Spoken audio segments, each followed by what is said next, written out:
Bon, je suis désolée, mais la vidéo, elle s'est coupée. Attends. Donc, où est-ce qu'on en était? Qu'est-ce que cet héritage représente concrètement dans cette histoire ici?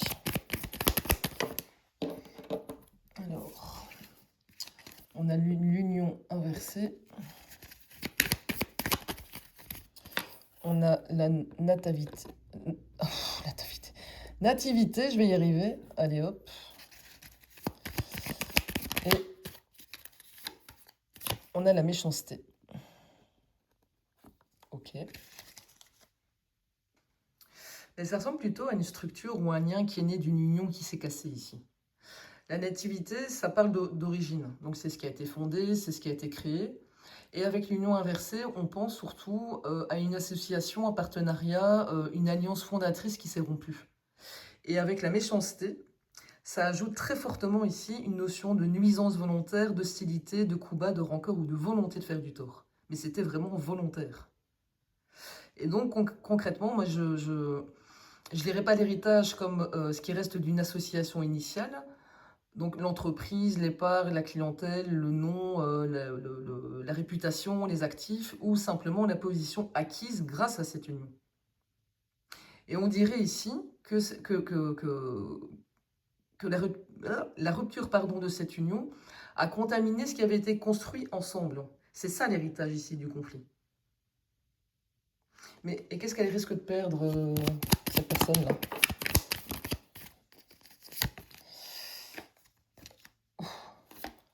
Le feu, l'argent.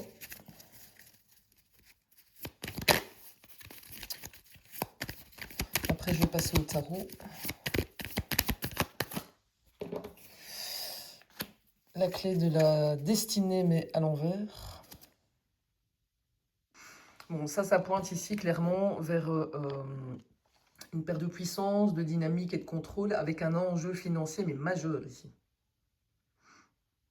Et donc le feu inversé, c'est perte d'élan, rapport de force, projet ou position qui ne prend plus comme avant. L'argent met le matériel au centre ici, on parle de revenus, de patrimoine, de bénéfices, de sécurité financière. Et la destinée inversée, ça donne l'idée d'un retournement défavorable, d'une trajectoire qui ne se déroule plus comme avant, voire d'une position qu'elle pensait acquise mais qui lui échappe complètement ici. Et donc, elle aurait cru sécuriser quelque chose en rompant une alliance, mais cette rupture, en fait, finit par menacer précisément ce qu'elle voulait conserver. Et d'issue finale pour elle, les présents. Oups. L'amour inversé.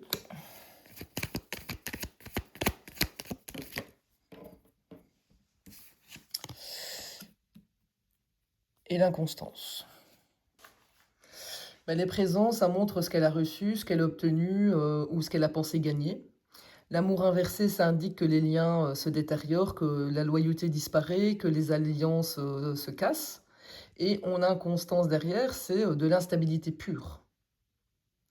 Et donc, ce qu'elle croyait acquis devient mais vraiment très fragile ici.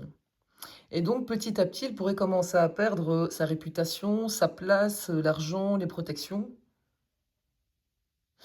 Les avantages restent peut-être qu'un temps, mais en fait, on n'est quand même pas très très loin de la tour ici. Ok. On va aller avec le tarot occulte. Il répond toujours vachement bien.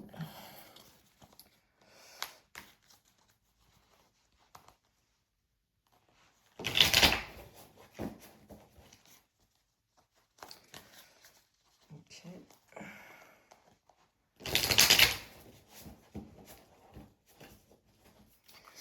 Allez. Mais jusqu'où est elle est ouf, c'était pas français. Jusqu'où est allée cette femme pour faire dégager la personne évincée là et récupérer ce que elle avait construit.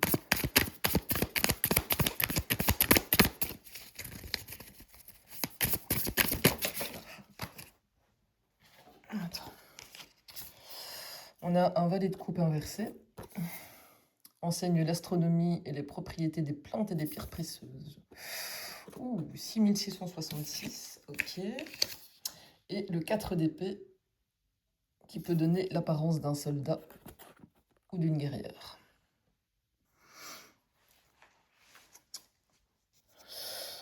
Ben moi, je dirais ça comme une stratégie en 2 temps. Il y a d'abord eu un jeu de séduction, un faux apaisement, et puis une mise hors jeu.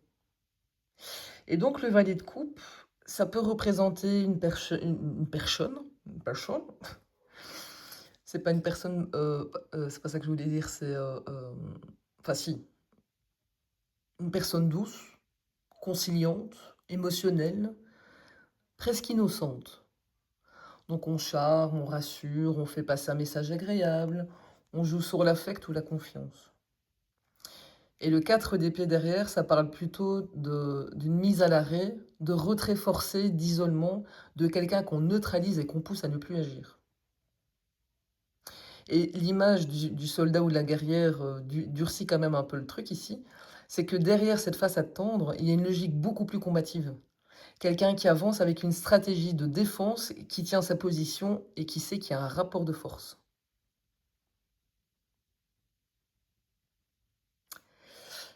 Et je vais quand même utiliser ce chiffre 6666 parce que je le prends comme une amplification du thème du déséquilibre, de l'obsession matérielle, du contrôle ou d'une situation qui est devenue extrêmement toxique. Et donc, en fait, elle ne l'aurait pas, évincé frontalement, mais elle aurait d'abord utilisé une façade affective ou conciliante et puis profité d'un moment de retrait de fatigue ou de silence de l'autre pour consolider sa propre position ici. Et donc, elle est en mode, enfin beaucoup plus en mode guerrière qu'en mode bisounours, hein, ici.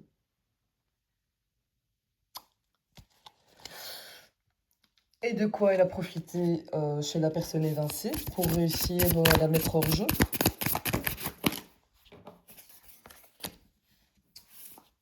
Reine de denier. Et cavalier de coupe. Ben, en fait, elle n'a pas seulement joué la carte du rapport de force, mais elle a aussi utilisé l'émotionnel, la proximité, l'influence ou le charme pour modifier les alliances autour d'elle. Et donc, en fait, elle transforme la dynamique, elle rallie où elle influence, et puis l'autre se retrouve, mais complètement mis à l'écart et réduit au silence. Et qui a-t-elle réussi à retourner contre la personne évincée?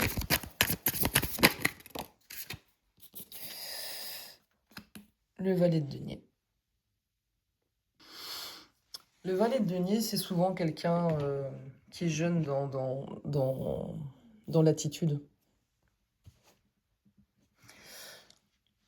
Un intermédiaire, une personne qui apporte une info, une proposition, ou quelqu'un qui est facilement influençable parce qu'il cherche de la sécurité, de la reconnaissance ou un avantage concret. Et donc,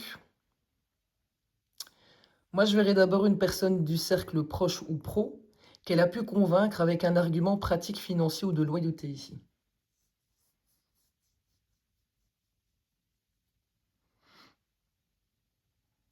Et donc, moi je vois plutôt un relais ou quelqu'un de proche ou d'utile qui a ensuite pu participer à faire circuler une version des faits.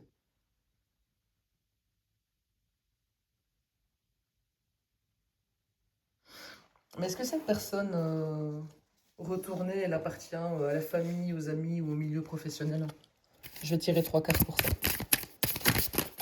Bah voilà. On en a même 4. Donc, on a un 4 de denier, un 9 de denier, on a le pendu, et on a la justice.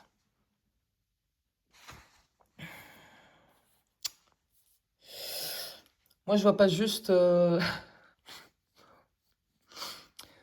En fait, ici, on parle de sécurité matérielle, intérêt, autonomie, blocage et puis règlement officiel.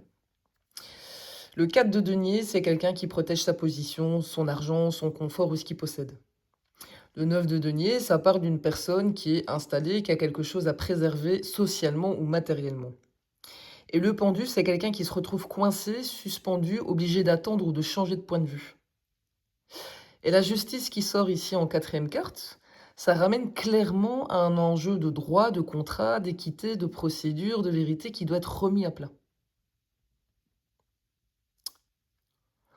Et donc,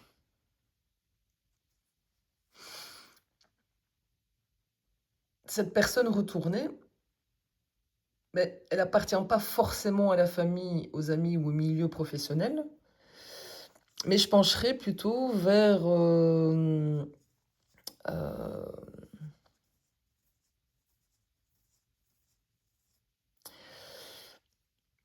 quelqu'un qui a un intérêt matériel concret dans cette affaire ici.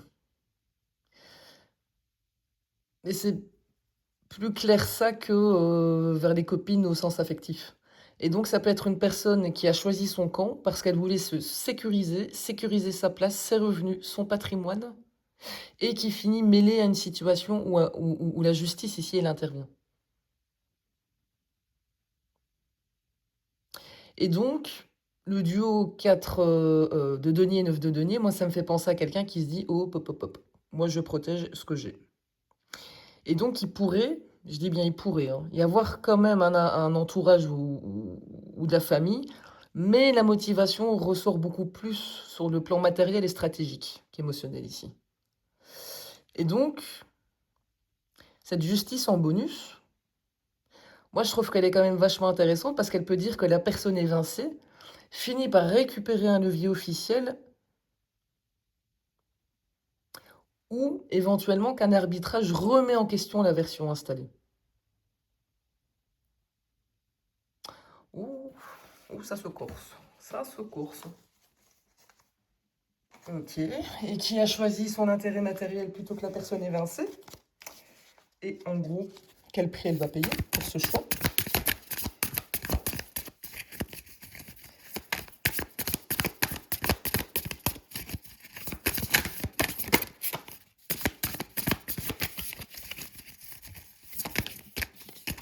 Oh, oh, oh, oh, attends, il y en a trop.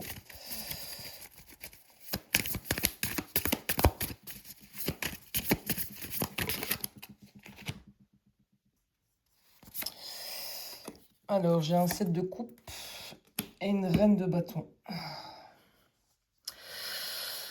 Eh ben, ça sent très fort la femme ambitieuse qui a cru pouvoir tout avoir. En gros, c'est ça. En gros, c'est ça. Le 7 de coupe, ça représente l'illusion, les promesses, les opportunités séduisantes, mais les fantasmes de pouvoir ou d'avantage. Et donc, quelqu'un qui a pu se raconter qu'en changeant de camp, il gagnerait davantage statut, influence, sa place, son argent. Et la reine de bâton, c'est une femme très affirmée, charismatique, ambitieuse, qui aime maîtriser son environnement et être visible. Et donc, dans le contexte du tirage, ça colle nickel à notre femme centrale. Et donc,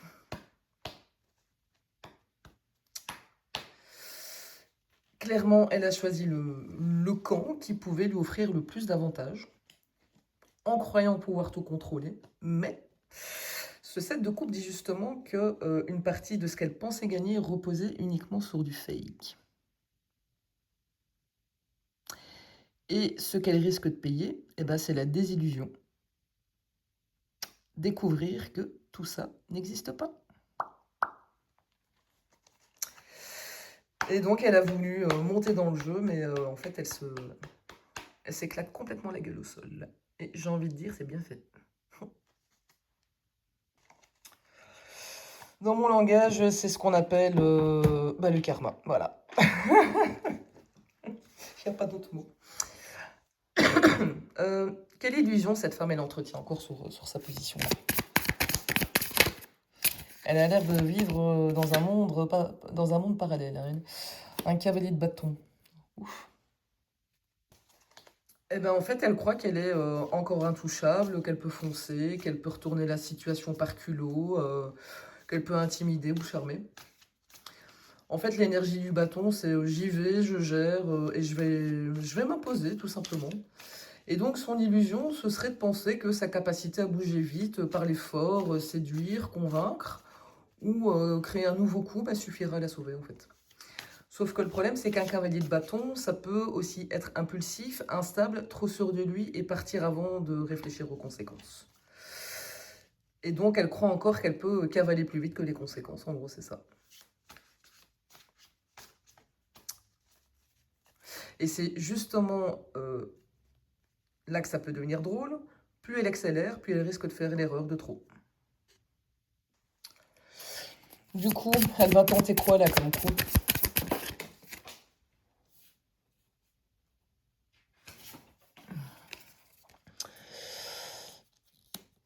Ok, jugement. Pourquoi elle pense que ça va marcher? Le 9 de bâton. Et comment ça va lui péter à la gueule? La papesse.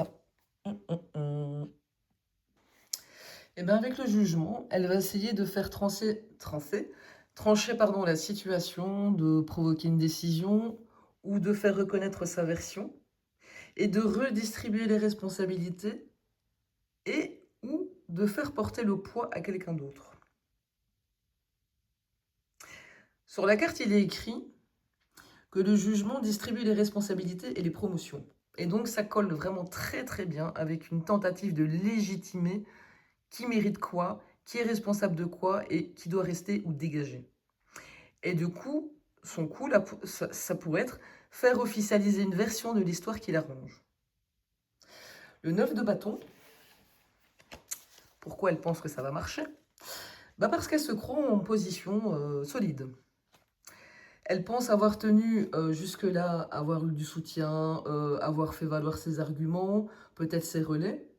Et le 9 de bâton, c'est j'ai survécu à tout ça, donc je vais encore tenir une fois.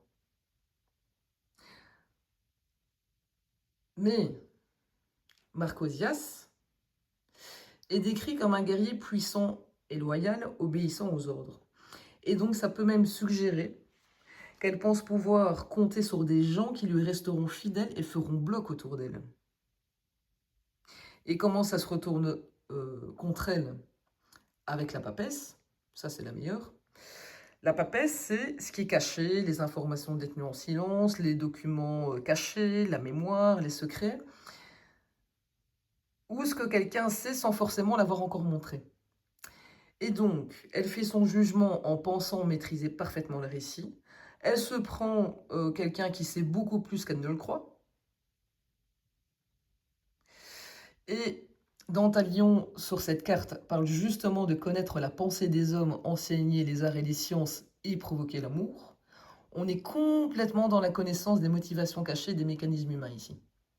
Et donc, concrètement, elle tente de faire condamner une version des faits à son avantage et elle est persuadée que ses soutiens feront bloc, sauf qu'en face, il y a quelqu'un qui a gardé le silence, qui a observé, accumulé des informations et sait exactement où sont les failles de l'histoire.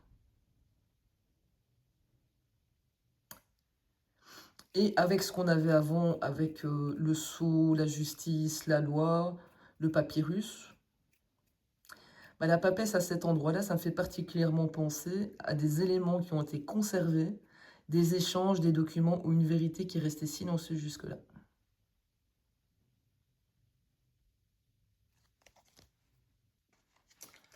Et qu'est-ce que la papesse, elle sait où elle détient comme info pour faire tomber tout ce bordel là?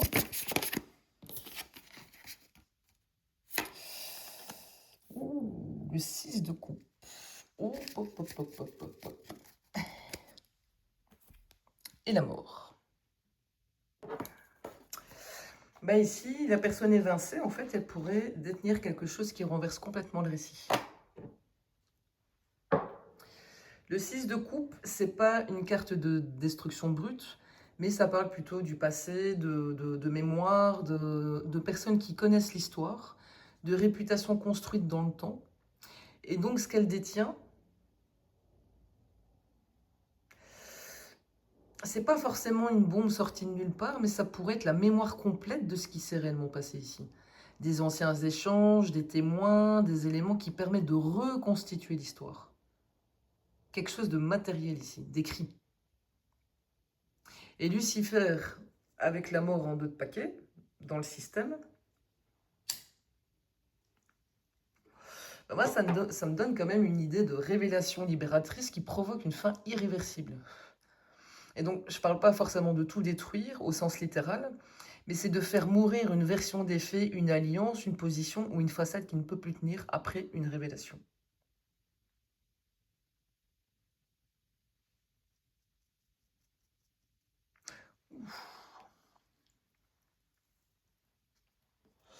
Et donc, quel élément du passé est le plus dangereux là pour elle si la personne évincée elle décidait de tout révéler là?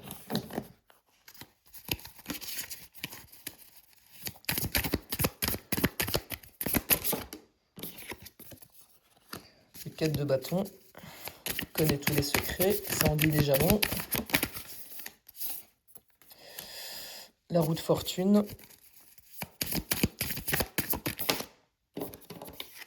Et le 10 de denier. Oh putain. Bon. Alors, le 4 de bâton, avec pur son, ça dit carrément que cette personne connaît... Bah, pardon, pas que cette personne, je vais y arriver. Que la carte, elle connaît tous les secrets, révèle le terrestre et le divin. Donc, premier élément, la personne évincée, elle connaît possiblement l'envers du décor. Elle sait exactement ce qui s'est passé à l'époque, où la structure tenait debout.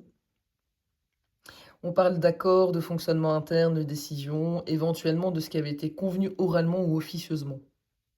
Et le 4 de bâton, ça renvoie en plus à la structure construite ensemble, la maison commune, l'association initiale ici. Et la roue de fortune avec Valak, qui donne l'emplacement des trésors, révèle les dangers cachés. Là, sur le plan symbolique, on passe directement à ce qui a été dissimulé et qui possède une valeur. On parle d'argent, d'actifs, d'avantages, d'opportunités, de répartition d'intérêts. Et donc, quelque chose dont la révélation pourrait complètement retourner la situation aussi. Et avec la roue de fortune, ce qui était favorable à l'un peut devenir favorable à l'autre. Et avec le 10 de denier Barbatos, ça c'est énorme vu tout ce qu'on vient de sortir sur l'héritage, racines, argent, association et famille. Le 10 de denier, c'est précisément ce qui concerne le patrimoine, l'entreprise familiale, la richesse construite dans le temps, les intérêts matériels mais collectifs. Et la carte, elle mentionne encore les trésors cachés, la réconciliation d'amis et d'ennemis, pardon. Et donc je dirais que le dossier dangereux, c'est pas juste elle a été méchante avec moi il y a 3 ans, mais ça pourrait plutôt dire que la personne évincée connaît des éléments anciens concernant la construction, la propriété ou la répartition de quelque chose ayant une valeur réelle. Et leur révélation pourrait remettre en cause la version actuelle de qui possède quoi, qui a fait quoi et qui était légitime à en bénéficier.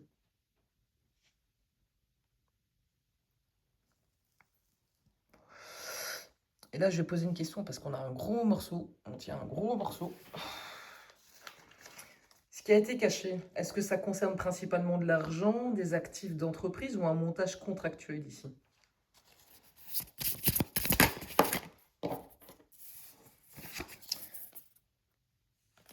On a l'étoile.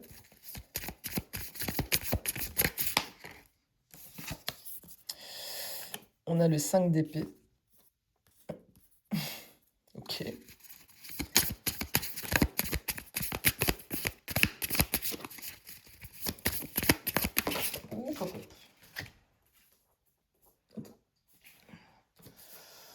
On a le soleil. Et en bonus, on a le monde.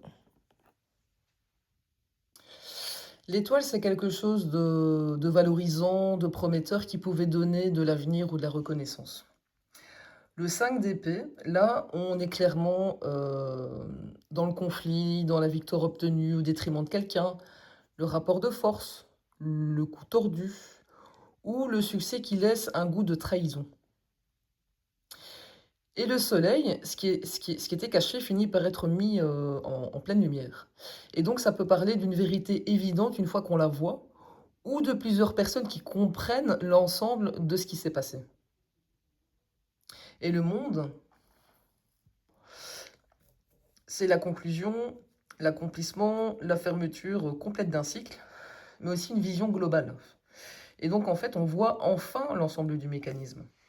Et donc, ce qui est dangereux à révéler, c'est pas seulement une somme d'argent ou un contrat, et c'est la manière dont quelqu'un a obtenu une réussite ou une position en gagnant contre une autre personne, et cette révélation permettrait de reconstituer toute l'histoire. Et donc, autrement dit, un succès apparemment propre et brillant pourrait avoir été construit sur une éviction, une lutte ou une manœuvre, mais vraiment complètement dégueulasse. Et si la lumière se fait, ce ne sera pas un petit détail ici qui va ressortir, hein. C'est carrément tout le système qui devient compréhensible. Une fois que ça sort, tout le puzzle s'emboîte avec ces 3 cartes. Ok, bon, on va viser le point qui peut faire sauter tout le château. Quelle vérité précise pourrait détruire définitivement la version officielle de cette femme-là?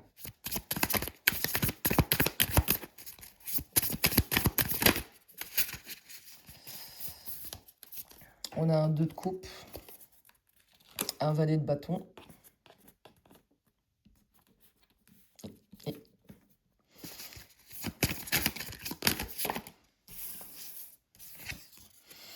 Et on a un cavalier d'épée. Bon, ici, on n'est pas sur une petite révélation gênante. Mais moi, je le vois comme une alliance qui est au cœur d'une vérité cachée. Et puis un message, une initiative ou quelqu'un qui parle.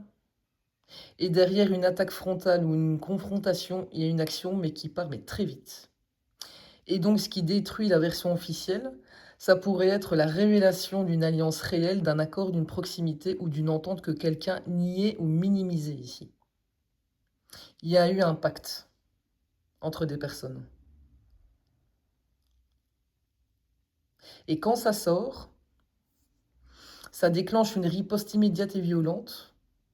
Et ça ramène sur des conflits, des procédures, des accusations et des affrontements. Et donc, on est sur une destruction massive ici. Pas forcément parce qu'une seule preuve est énorme, mais parce qu'elle révèle qui était réellement allié avec qui et pourquoi certaines décisions ont été prises ici. Et c'était quoi cet accord caché pour... Enfin, plutôt... je formule mal ma question. Quel accord caché la personne évincée elle est capable de trouver ici?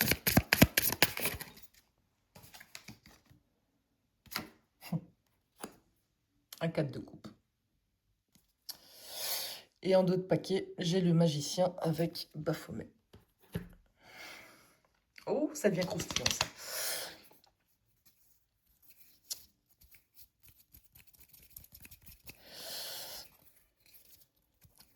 Moi, je vois pas ça comme une simple amitié cachée, hein, ici. Ça, ça évoque plutôt une entente de... Comment? De service rendu. Donc, quelqu'un qui procure des moyens, de l'argent, des infos, des avantages ou facilite certaines choses pour quelqu'un d'autre ici. Et donc, une relation où chacun apporte quelque chose à l'autre, possiblement avec une dimension qui n'était pas censée être visible. Et le magicien en dos de paquet, ça renforce quand même le rôle d'un intermédiaire facilitateur. Et donc, il y a quelqu'un qui sait obtenir des ressources, ouvrir des portes, mettre des gens en relation, transformer une opportunité en résultat concret. Avec son aspect prospérité financière, ça remet encore l'intérêt matériel au centre. Et donc, la bombe ici, c'est pas qu'ils étaient alliés, mais c'est que ça peut montrer qu'elle peut montrer comment cette alliance fonctionnait concrètement, qui procurait qui à quoi, qui facilitait les opérations, quels avantages circulaient et pourquoi certaines personnes avaient intérêt à se soutenir. Et ça explique pourquoi le 2 de coupe était si important ici. Ce serait un accord, mais avec des échanges concrets derrière la relation.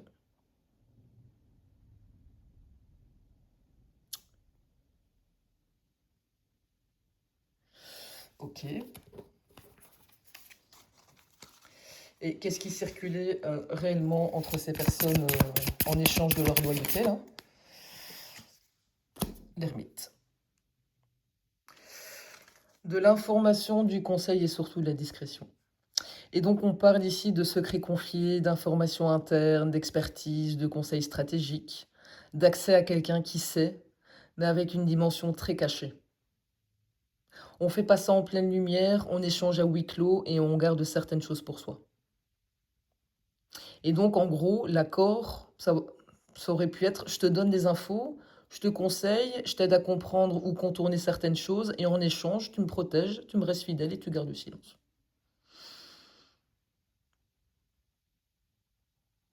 Et quel secret l'une de ces personnes détenait-elle sur l'autre pour maintenir cette alliance?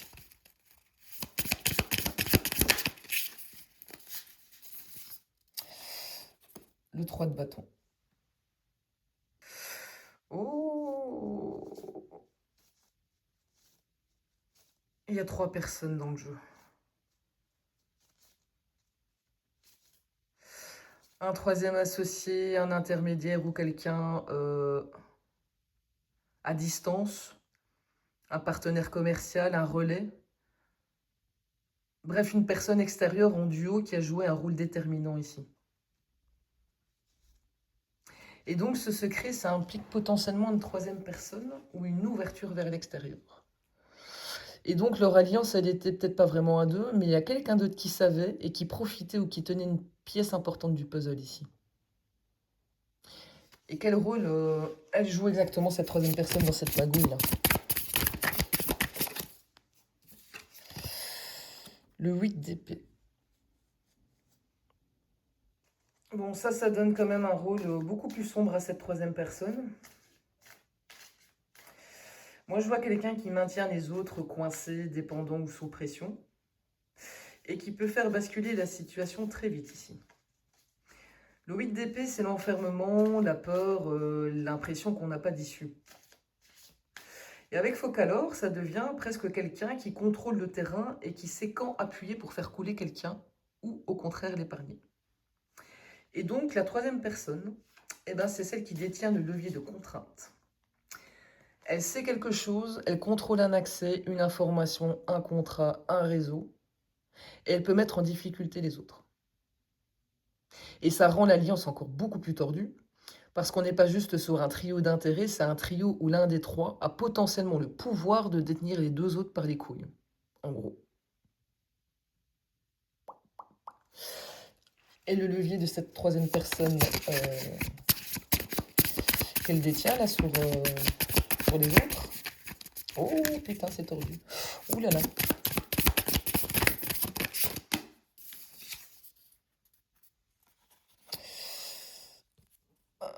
La force. Eh ben, elle a la capacité à tenir la situation, à garder le contrôle, à contenir, à intimider, à convaincre ou à faire plier. Et donc, c'est quelqu'un qui sait exactement jusqu'où pousser sans perdre la main. Et donc, ça peut être du pouvoir hiérarchique, une forte influence, un ascendant psychologique, une capacité financière ou relationnelle, voire le rôle de celui ou celle qui peut sauver ou faire tomber. Et donc, la troisième personne contrôle la cage. Et donc, les deux autres, ils peuvent croire qu'ils jouent, mais elle sait ouvrir ou fermer la porte. Et pourquoi est-ce que cette troisième personne, elle les maintient sous contrôle?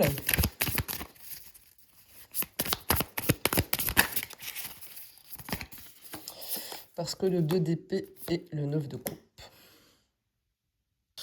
Et bien ça, c'est le stratège qui organise.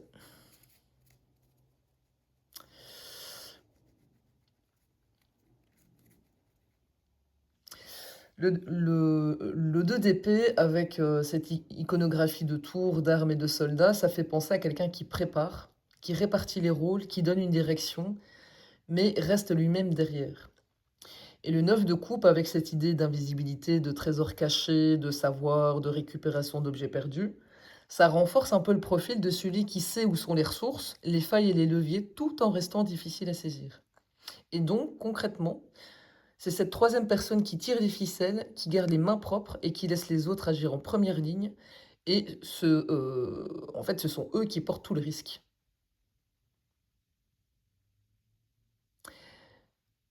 Et quelle preuve montrerait que cette troisième personne a orchestré le jeu, sans jamais apparaître en première ligne?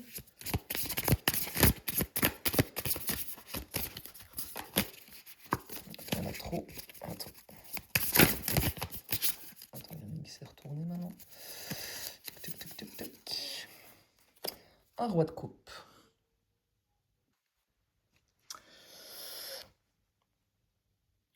Moi, je le vois comme un homme calme, posé, diplomatique et qui sait très bien gérer les émotions et les relations.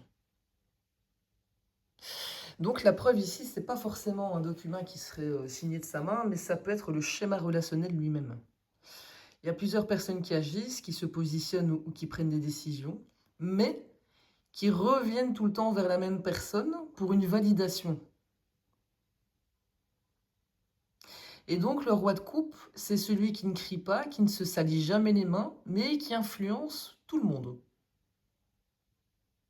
Et tout le monde lui fait confiance. Et donc c'est le cerveau émotionnel diplomatique du dispositif ici. Ah bah c'est très courageux. Moi j'appelle ça un lâche. Et qu'est-ce que cet homme a promis aux autres pour qu'ils agissent à sa place?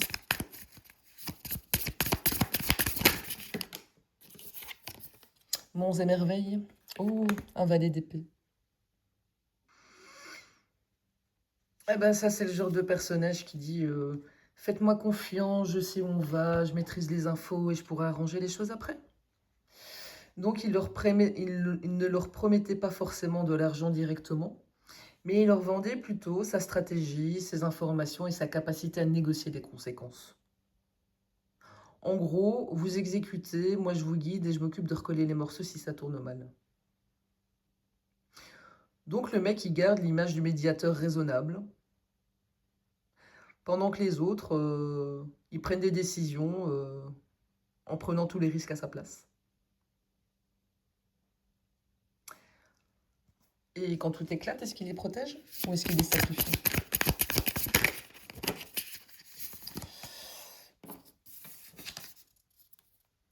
Deux de bâton.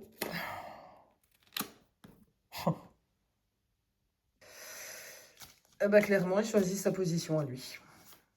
Le 2 de bâton, c'est le stratège, le calculateur, quelqu'un qui regarde les options et qui décide de ce qui sert mieux ses intérêts, en fait. Et donc, c'est vraiment pas une carte de sacrifice héroïque pour sauver les autres.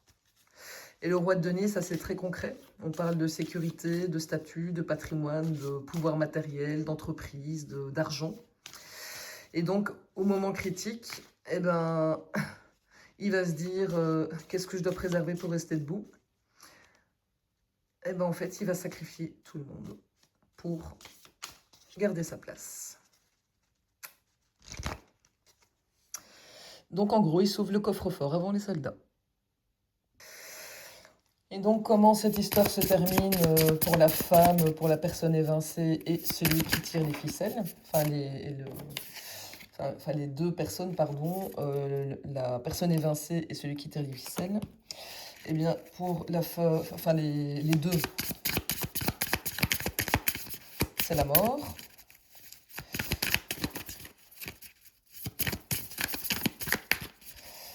La personne évincée,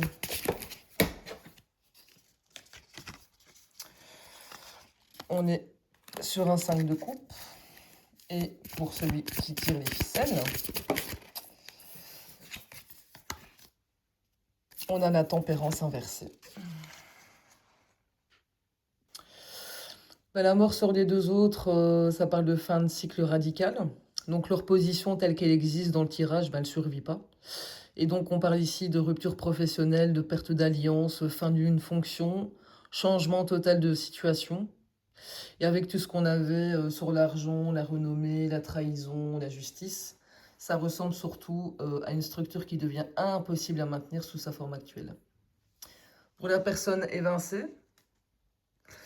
elle s'en sort pas en faisant la danse de la victoire, elle reste possiblement dans la déception, du gâchis et probablement dans le deuil de ce qui avait été construit avec ces personnes et en qui il avait confiance.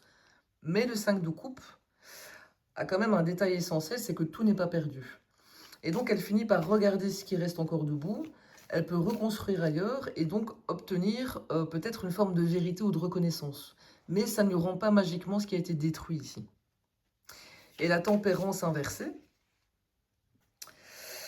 ben lui, il perd précisément ce qui faisait sa force. Donc c'était sa capacité à arbitrer, maintenir l'équilibre, faire circuler des informations entre les camps. Et donc, en fait, ils ont voulu éliminer une personne du jeu pour stabiliser leur propre pouvoir. Et au final, ben, y a tout qui se pète la gueule. Et même si cette personne est vincée, elle doit tout reconstruire. Mais le stratège ici, il finit par perdre de la vitesse, du contrôle et de l'équilibre.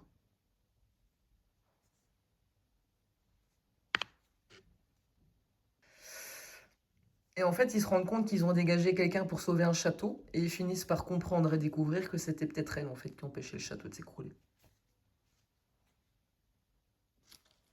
Et quelle vérité éclate au grand jour, à la fin?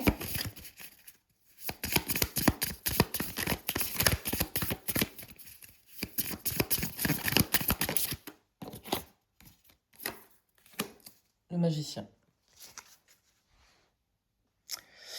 Et le diable.